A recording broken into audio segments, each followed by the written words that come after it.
कि हमने पिछले वीडियो में पढ़ा कि गवर्नेंस इज़ नॉट गवर्नमेंट। इसमें हम बेसिकली डिफरेंस पढ़े थे और e governance, cooperative governance, self governance के छोटा छोटा की पॉइंट्स पढ़े थे कि इन तीनों में डिफरेंस क्या है।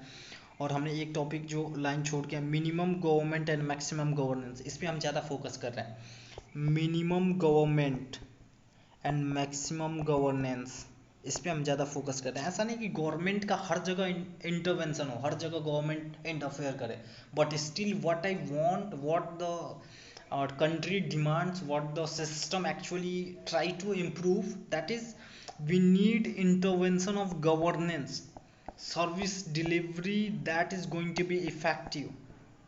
जो भी सर्विस डिलीवरी होता है एक स्टेट के थ्रू, स्टेट एम्प्लॉय के through, that must be in a very effective way. तो उस पर हमारा फोकस बहुत ज़्यादा है। ओके, और आज हम बात करेंगे उन्हीं सारे एट्रीब्यूट्स के बारे में। Governance is a very continuous process. एक हुआ रिसोर्सेस आया, हमने उसका यूटिलाइज, गवर्नमेंट ने उसका यूटिलाइज किया, कुछ डेवलपमेंटल प्रोजेक्ट बनाया। रिसोर्स आया, गवर्नमेंट ने उसको यूटिलाइज किया, उसको डेवलपमेंटल प्रोजेक्ट बनाया। This is going to be a very continuous process. Tax आता जा रहा है, गवर्नमेंट यूटिलाइज कर रही है, डेवलपमेंटल प्रोजेक्ट बना रहा है। So this is a very continuous process, loop process. Governance is a demand driven. देखिए बहुत ही बारीकी से समझिए कि जो गवर्नेंस होता है दैट इज डिमांड ड्राइवन। ऐसा नहीं है कि गवर्नमेंट अपनी मर्जी से कुछ भी, मतलब रिसोर्स को यूटिलाइज किया और कुछ भी बना देगी, नहीं।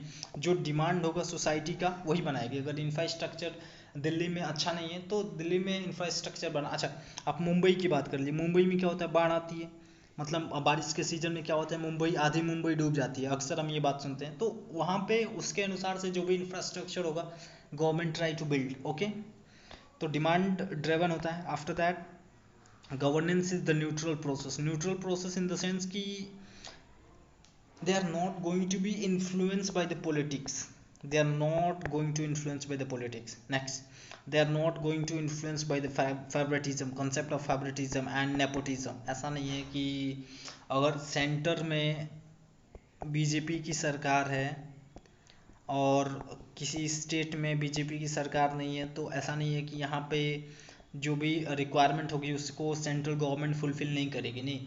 जो भी स्कीम बनेगी that is must be neutral in the nature, कि हर एक स्टेट को इक्वल अपॉर्चुनिटी मिलेगी, हर इंसान को इक्वल अपॉर्चुनिटी मिलेगी if they are going to eligible for, if they are going to fulfil the criteria what actually made by the government.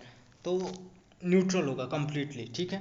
Neutral in the sense जो भी सर्विस डिलीवरी होगी that is going to be in the neutral sense. Okay, ऐसा नहीं है कि भेदभाव होगा।